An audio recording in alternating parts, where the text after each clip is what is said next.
What's going on, everybody? Yvonne here. Now, naisip niyo na ba kung ano talaga yung nagpapa-standout sa isang TikTok ad? Maraming advertisers ang nakakagawa ng simpleng mistakes na nauuwi sa pagkalugi. Maasa lang sila na may gumana kahit papano. So, imbes na basta na lang tayo tapon ng tapon, pag-usapan natin yung iba't ibang TikTok ad pitfalls at tignan natin kung paano natin sila maayos. So, tara, let's dive right in. Now, to start us off, ang pinakamalaking problema na napansin ko sa madaming advertisers is hindi nila tinitignan yung buong picture. Now, ang ibig kong sabihin dyan is hindi nila kinoconsider yung buong customer journey. Yeah, maaari kang makakuha ng click sa ad mo at mapapunta sila sa website nyo, pero after nun, ang daming part sa buying process. Mula sa pagtingin ng ad, pagpunta sa website nyo, pag-click sa paligid, pag-click sa add to cart, sobrang daming steps na nangyayari. So, kailangan yung i-make sure na every single part ng process ay maayos. And madalas, mga malilit na bagay lang yan. Pero sobrang laking epekto sa user experience. Pwedeng yung slow loading ng landing page or inconsistent branding. So, kung ako yung nasa posisyon nyo, magsiset ako ng certain checkpoints para makita kung saan talaga nagfo-fall off yung mga tao at alin yung nag-workout sa hindi. At dahil doon, habang nagtatry kayo ng iba't ibang approach, mas madaling ipinpoint kung aling variable yung dahilan kung bakit umaalis yung users at alin naman yung dahilan kung bakit sila nag-i-stay. At para maayos to, ang unang ginagawa ko personally ay siguraduhin na yung landing pages nyo ay mobile optimized. Think about it. Karamihan ng gumagamit ng TikTok ay nasa phone, di ba? So kung hindi mobile optimized yung website nyo, delikado talaga kayo dyan. Second, kailangan consistent yung messaging nyo. For example, kung yung ad nyo ay nagsasabing 50% off, pero pagpunta nila sa landing page, hindi nila agad yun makita. Kailangan yung i-fix yun agad. Again, take everything I say with a grain of salt kasi iba-iba pa rin ang bawat business. Pero ang challenge ko sa inyo ay mag-set up kayo ng kahit anong A/B test para at least meron kayong basis for comparison at matry ang iba't ibang approach. At habang dumadaan yung customer sa buong journey, gawin nyo rin yun yourselves kasi dun nyo talaga makikita kung aling part ng process ang medyo mahirap para sa customers nyo. Isang tool na personally ginagamit ko ay yung tinatawag na Repo. Nagko-connect siya ng karamihan ng e-commerce platforms like Shopify at pwede kayong mag-test ng iba't ibang bagay ng mabilis. So for example, kung gumagawa ako ng landing page, whether sa desktop or mobile, drag and drop ko lang yung elements sa iba't ibang positions at siya na bahalang mag-adjust kahit wala akong alam sa coding or technical stuff. As you guys can see, sobrang straightforward gamitin. Highly customizable siya. At kung gusto mong mag-modify ng kahit ano, nandito lang yan sa right-hand side. Lahat ng sections ng landing page ay nasa left side naman. So kung gusto mong mag-delete or mag-add ng elements, dito mo lang siya gagawin. Or kung ako nasa posisyon nyo, at the very least, gagawa ako ng dalawang magkaibang mobile pages. Para makita mo kung alin yung mas kiniklik ng tao at alin yung hindi. And again, kahit itong landing page lang na to, ang dami ng variables like text, images, and colors. So itetest ko muna one variable at a time. Tapos kapag nakita nyo kung alin yung pinaka-effective, i-double down nyo na yun. Pero at the same time, keep testing pa rin. Kasi kung ano man yung gumagana ngayon, pwedeng hindi na gumana bukas. At kung hindi pa kayo nagsisimula sa e-commerce, highly recommended ko na itry nyo yung storebuild.ai. At ang reason kung bakit, nag-o-offer sila ng free custom-built Shopify store as in totally free. And on top of that, pwede rin kayong makakonect sa trending products na galing sa Zendrop, isang malaking e-commerce company. Now, yung second mistake na madalas kong makita pagdating sa TikTok ads ay yung nakakalimutan ang user-generated content. Think about it. Madalas kapag gusto nyong bumili ng isang bagay, hindi dahil sa sobrang pulidong ad na nakita nyo online. Hindi siya corporate looking or sobrang fine-tuned. Pero kadalasan, nanggagaling siya dun sa mga tao na tulad natin. Kasi guess what? Mas nakaka-connect ang mga tao sa kapwa nila tao. So madalas kapag nakakita tayo ng videos na gawa ng kapwa natin, mas nagre-resonate talaga yun sa atin. At dagdag pa dyan, kung ako nasa posisyon nyo, personally, ang gagawin ko ay mag-reach out sa mga micro-influencers. Kasi usually, meron silang tight-knit communities na pwede mong gamitin to promote yung product mo later on. Mas mura rin to compared sa pag-reach out sa mga big corporate brands. At mas authentic pa yung dating kesa kapag nakipag-collab ka sa sobrang laking brand. Kapag meron na kayong enough na user-generated videos, ang ginagawa ko talaga is ilagay sila sa TikTok ads. Tapos i-run silang lahat against each other para makita kung alin ang best performance. Alin yung mga gumagana at alin yung hindi. Kasi sa platform na gaya ng TikTok, UGC or user-generated content ang mas relatable. Kaya mas malaki ang chance na mas maganda yung results nyo. Ang kailangan nyo lang gawin ay hanapin yung mga micro-influencers sa niche nyo, mag-reach out sa kanila, mag-offer ng free product or konting compensation, kunin yung videos nila, at doon na kayo magsimula. Now, yung third mistake na madalas kong makita ay yung hindi pag-maximize ng AI sa full potential nito. Let's be real. AI is taking over. At oo, medyo nakakatakot talaga. Pero habang nandyan pa siya, gamitin natin to our advantage. Kahit sabihin natin na hindi pa siya nagbibigay ng perfect na final product, maganda siyang starting point na pwede nyong pagbasihan. At mula doon, pwede nyong i-modify yung iba't ibang parts. Yung platform na personally gusto ko ay yung Creative Boo. At nandyan sa baba sa description yung link. Ang reason kung bakit gusto ko siya is kahit with just a simple URL, makagawa siya ng sobrang daming videos. Pwede pang iba't ibang voice or style. Lahat automatic na ginagawa para sa'yo. And with that, meron ka ng solid starting point na pwede mong i-refine and build from. Pakita ko sa inyo yung example.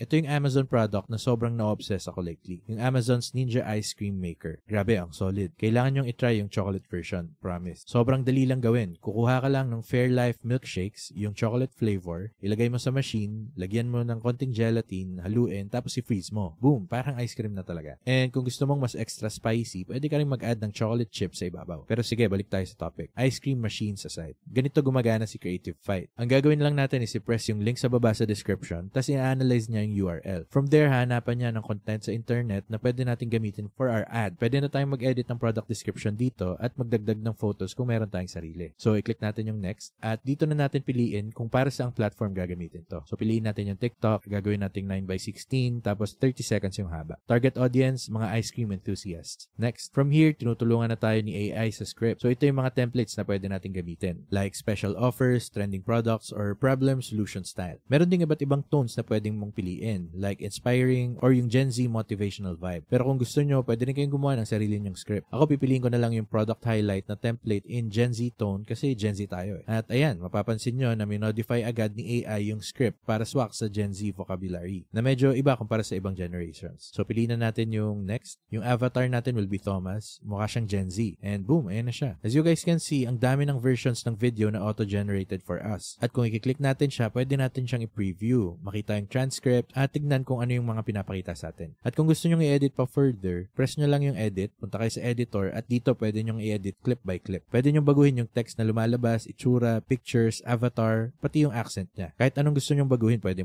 dito. At yun yung super useful para sa akin about this tool. Lahat nasa isang lugar lang. So hindi mo na kailangang ilipat-lipat ng apps or tabs. Again, sobrang straightforward. Walang kailangan na technical knowledge. Drag and drop lang dito. Tapos siya na yung bahala. At kung gusto mong burahin yung isang clip, i-click mo lang, press done, tapos delete, and boom, wala na siya. You guys get the point. Super customizable talaga. At once ready na kayo to go, all you got to do is press render, then render video, and boom, ready to go na agad. May voice syncing na rin yan and everything. So, real time yung tunog and honestly, ang ganda ng pagkakagawa. Kahit sabihin natin na hindi agad perfect yung result, solid na starting point na siya para makapagsimula kayo at mag-build on top of that. Which is super helpful lalo na kung may A/B test kayo or kung gusto nyo mag-try ng iba't ibang styles. Naalala ko dati, ginagawa ko pa lahat manually and grabe, wala kayong idea kung gaano katagal gawin ang bawat video. Like kahit maliit lang na change, kailangan mo pang buksan yung Adobe Premiere, sobrang time consuming. So talagang old-fashioned way pa dati. Pero ngayon with this creative platform, mas madali na talaga lahat para sa'yo. At dahil dyan, perfect timing to para pag-usapan natin yung fourth mistake na madalas gawin ng mga tao. Yung sobrang pagre-rely sa trends. Imbes na mag-focus sa pag-build ng brand value, now ito yung gusto kong sabihin. Madalas pag may nakikitang trend yung mga tao, may views, may comments, ganyan, gusto agad sumabay. Kasi sobrang taas ng dopamine hit. Ang sarap sa feeling. At syempre, ang daming interaction sa content nyo. Pero madalas wala naman talagang impact sa sales. Yeah, may mga nagkiklik sa video mo, may mga nagko-comment, pero hindi naman talaga nabubuo yung brand na gusto nyong i-establish. Sure, kung gusto nyo yung product nyo ay sakto sa trend, go for it, gamitin nyo. Pero wag lahat ng post nyo puro trend-based lang. Kahit na mas marami siyang views minsan, pwede rin niyang maapektuhan negatively yung brand nyo. Kasi hindi kayo nagbe-build ng solid brand identity. Pero kung mag-focus kayo sa brand nyo mismo at sa paninindigan nyo, malayo mararating no. Tandaan nyo, ang trends ay dapat ginagamit para ma-amplify yung message mo, hindi para palitan ito. Now, yung last thing na gusto ko talagang i-drill down na ang daming taong hindi pa rin gumagamit to its full potential ay yung Spark Ads. Let me tell you, ang Spark Ads parang cheat code na talaga ngayon. Bukod sa naiiwan siya sa feed nyo at nakakakuha ng views for brand identity, nakatulong din siya sa growth habang tumatagal. Madalas kapag nakakakita ako ng ad, scroll out agad ako. Pero pag Spark Ad, iba yung dating. Mas authentic siya tignan at honestly, secret weapon siya ng maraming brands at hindi pa ginagamit. So, ang gagawin ko kung ako kayo,